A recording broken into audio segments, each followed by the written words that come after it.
오늘 우리가 함께 읽은 잠언 16장 9절에 있는 말씀을 우리가 너무나 잘 알고 있는 그런 말씀입니다. 우리가 인생을 살아가면서 누가 내 인생의 주도권을 갖고 내 인생을 이끌어갈 것인가를 결정하는 것은 매우 중요합니다. 우리가 이제 곧 그 아시안 게임이 이제 개최가 되는데 팀 운동 경기를 보면 그 팀에는 항상 주장이 있기 마련입니다. 그 인원이 많은 11명이 뛰는 축구팀에도 주장이 있고, 그 다음에 세 사람이 하는 그런 미니 농구에도 주장은 다 있어요. 그래서 이 주장은 이 팀을 이끌어가는 겁니다. 그래서 경기의 흐름에 따라서 그때마다 적합한 그 역할을 감당하면서 그다음에 팀이 가장 잘할 수 있는 그 일을 집중해서 그래서 좋은 결과를 이끌어내는 것이 이 주장의 임무입니다. 그러면 이제 우리 인생을 살아가는 데서 내 인생의 주장은 누구냐라고 하는 거예요. 우리가 많은 사람들은 내 인생의 주도자는 나 자신이다 이렇게 생각하는 사람들이 많고, 세상에서는 다 그렇게 가르쳐주고, 그리고 자기가 주도적인 인생을 살아가는 것이 인간의 행복이다라고 하는 것이 오늘날 우리가 인문학이나 또는 여러 어떤 자기계발서에서 강조하는 것이 바로 나를 강조합니다. 그래서 어떤 모든 것에 내가 주체적으로 주도권을 가지고 모든 것을 결정하고 행하는 자가 되라 이렇게 가르쳐 줍니다. 그런 가르침하고 오늘 우리가 함께 읽은 잠언 16장 9절의 말씀은 사실은 조금은 좀 맞지 않는 그런 말씀인데, 사람이 마음으로 자기 길을 계획할지라도 그의 걸음을 인도하시는 이는 여호와시다라고 하는 이 말씀. 그러면서 우리가 오늘 읽지는 않았습니다만 잠언 3장 6절에 보면 너는 범사의 그를 인정하라. 그리하면 내 길을 지도하시리라. 그래서 우리가 세상을 살아가는 삶에 있어서 내가 주도권을 가지고 인생을 살아가는 것이 아니라 여호와께서 하나님이 내 인생의 주도권을 가지고 그런 인생을 우리가 살아가야 한다라고 하는 것을 우리에게 가르쳐주는 그런 말씀이고, 특별히 우리가 이 잠언서는 어떤 구원의 개념이나 이런 것보다는 우리가 세상을 살아갈 때 하나님과 어떤 관계를 맺고 살아가는가 이런 것들에 대해서 어떤 삶의 지혜를 가르쳐 주는 것에 초점을 맞춰 있는데, 우리가 세상을 살아가는 모든 삶에서 우리는 하나님을 인정하는 삶을 살아야 한다라고 하는 겁니다. 그래서 우리가 그런 관점에서 보게 되면 오늘 우리가 읽은 잠언 16장 9절에서 내가 아무리 마음으로 어떤 내 생각, 내 계획을 가지고 있을지라도 하나님이 허락하지 아니하시면 그 일은 아무런 결과를 얻을 수 없다. 그러니까 우리가 아무리 주도적으로 자기가 자기의 인생을 살아간다 할지라도 하나님이 그 길을 인도하시고 허락하지 않으면 우리는 아무것도 얻을 수 없다라고 하는 겁니다. 그래서 성경은 우리에게 우리 인생의 주도권을 하나님께 넘기라고 우리에게 요구하십니다. 그런데 우리가 그렇게 우리의 인생의 주도권을 하나님께 넘겨야 되는 이유가 있어요. 그건 뭐냐면 우리가 아무리 내가 계획을 해도 하나님 허락이 있어야만 그 모든 것이 이루어진다라고 하는 이 근본적인 말씀뿐만 아니라 인간은 누구나가 다 한계를 가지고 있어요. 그리고 우리는 한치 앞을 내다보지도 못하는 그런 사람들이에요. 그래서 우리 인간이 얼마나 멀리 내다보지 못하는가, 이거는요, 우리가 아브라함과 이 조카와의 그 관계 속에서도 우리가 잘 알 수 있어요.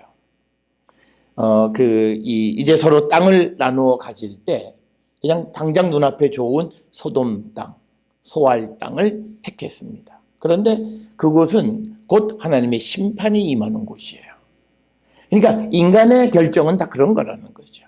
당장 내 눈앞에 좋게 보여서 내가 어떤 선택을 하지만 그러나 그것이 다음 날, 다음 시대에 그리고 얼마 후에 어떻게 되어질지는 인간은 아무도 알 수 없다라고 하는 거예요. 그래서 아무리 우리가 뛰어난 사람이라 할지라도 우리가 그 사람은 한계를 가지고 있기 때문에 그런 사람들에게 우리 인생의 주도권을 맡기기보다는 이 세상을 만드시고 조금 더 무소부재하시고 조금 더 제약이 없으신 하나님께 우리 인생의 주도권을 넘겨주는 자가 되어야 한다라고 하는 겁니다.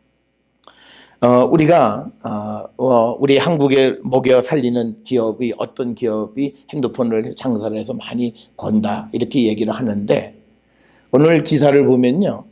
그 회사도 잘못 투자해서 1조 5천억을 날렸다는 거예요. 그래서 이 금년 2018년까지의 그 한 해 동안에 가장 투자를 잘못한 회사가 그 회사예요.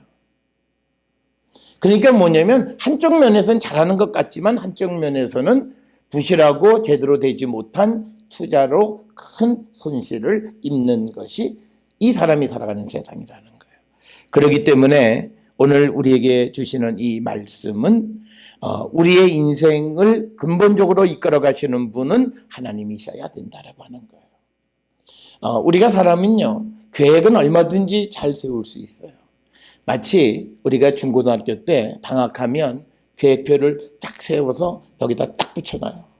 그래서 보면 아침부터 일어나서 밤 저녁에 잘 때까지 그냥 뭐 시간 단위로 쪼개가지고 요 시간 뭐하고 요건 놀고 뭐 방학 숙제하고 다 해서 그렇게만 아마 다 살았으면 방학 끝나고 나면 전부 다 천재가 됐을 거예요. 그런데 그 계획은 2, 3일 지나면서부터 이제 이루어지지 않고 어쩌면 첫날부터 그 계획대로 못 사는 거죠. 그러니까 계획과 그 계획을 어떻게 달성했냐는 전혀 다른 문제라는 거예요. 우리는 인생을 보면 누군가가 계획을 화려하게 잘 세운 것 가지고 야 대단하다 이렇게 이야기를 하지만 사실은 그것을 잘 달성하는 것은 다른 문제다. 그래서 저는 우리나라는요 가끔 이런 얘기들을 많이 해요. 뭐 명문고등학교 그래서 무슨 뭐 수도권에서 무슨 대학을 얼마나 몇 명을 보냈다. 근데 그거보다 더 중요한 건요. 그 간 아이들이 어떻게 졸업을 어떻게 했는가. 사실 가기는 가요. 근데 졸업 못하고 빙빙 돌고 자기 인생의 길을 찾지 못하고 그리고 주저앉아서 뭐 대학을 그저 뭐 요즘은 뭐 4년에 졸업하는 게 아니라 하지만 그렇다고 8년에 졸업하는 건 좀 곤란한 거죠. 그런 것을 우리가 심층적으로 보게 되어지면 이게 계획이 스타트가 좋다고 해서 모든 게 좋은 게 아니에요. 그래서 성경에 유명한 얘기가 있잖아요. 먼저 뛰어나간다고 해서 그 사람이 먼저 도착하는 거 절대 아니다. 그래서 우리는 우리의 인생을 살아가면서 우리의 인생의 주도권을 하나님께 넘겨드려야 되고 바로 그것이 신앙적인 삶을 살아가는 것이다. 그렇게 정의를 할 수 있습니다. 그러면 이제 사람들이 항상 이 이의를 제기해요. 그럼 나는 뭐냐라고 하는 거예요. 그래서 성경은요, 우리에게 하나님이 주시는 것을 우리가 감사하고 그것에 순종할 때 인간은 가장 행복하다. 이게 성경이 우리에게 가르쳐 주는 거예요. 내가 갖고 싶은 것을 갖는 게 행복한 것이 아니라 하나님이 주시는 것을 받고 살아가는 게 가장 행복하다는 거예요. 여러분 우리는 최근에 보면 무슨 뭐 굵직한 사건들이 많아요.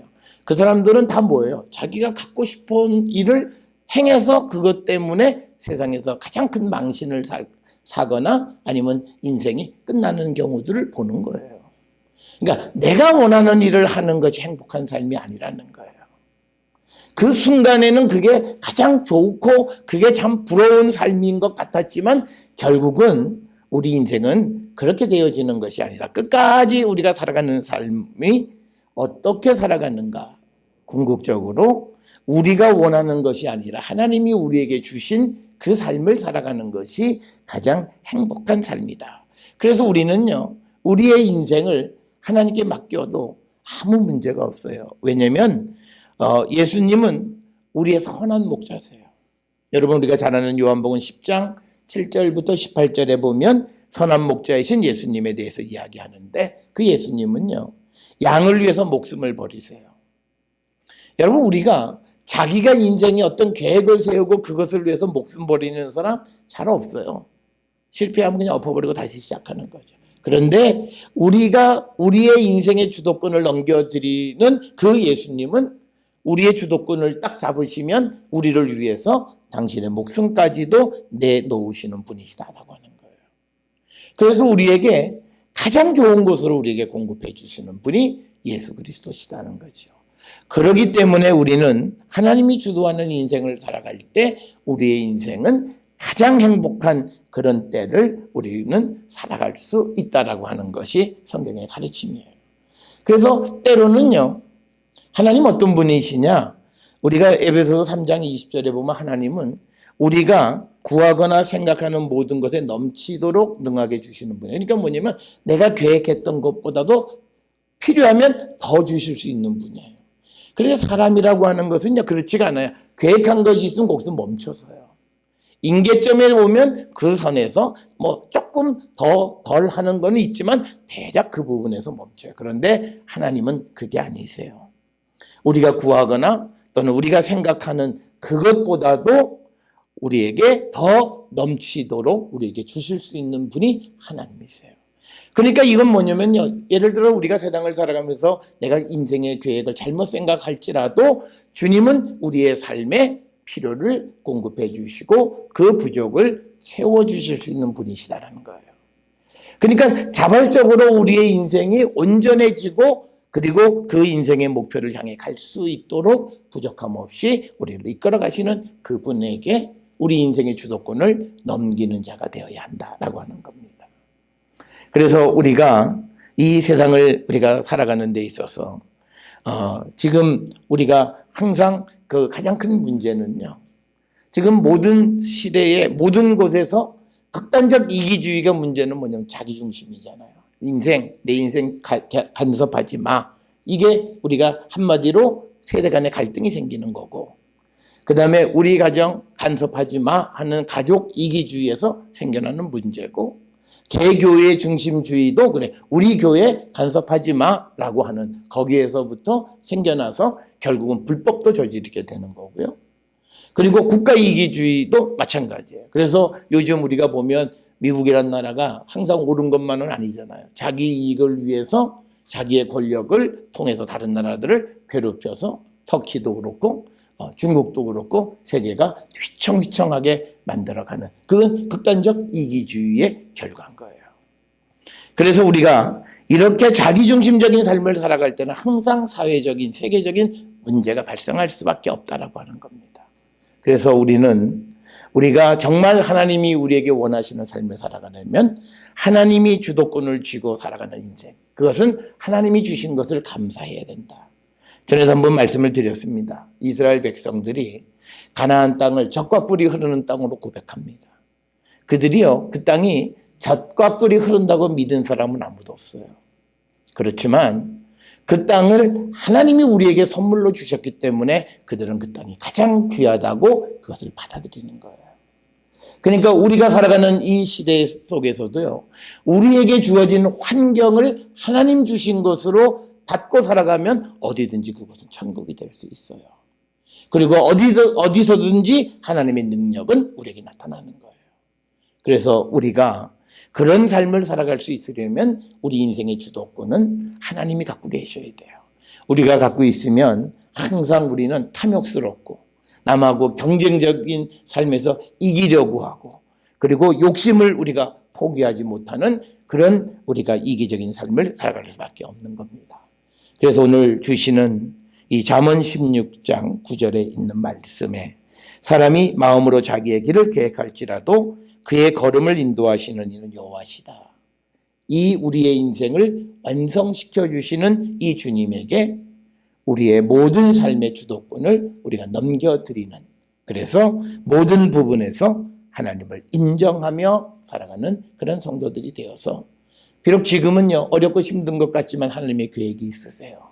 내게 고난을 주시는 것 같지만 고난 뒤에 하나님이 계획하시는 천국과 같은 그 축복이 우리를 기다리고 있음을 우리가 믿으면서 하나님 우리를 이끌어 가심에 순종하며 기쁨으로 살아가는 우리 모든 성도들이 될 수 있기를 주의 이름으로 축원합니다.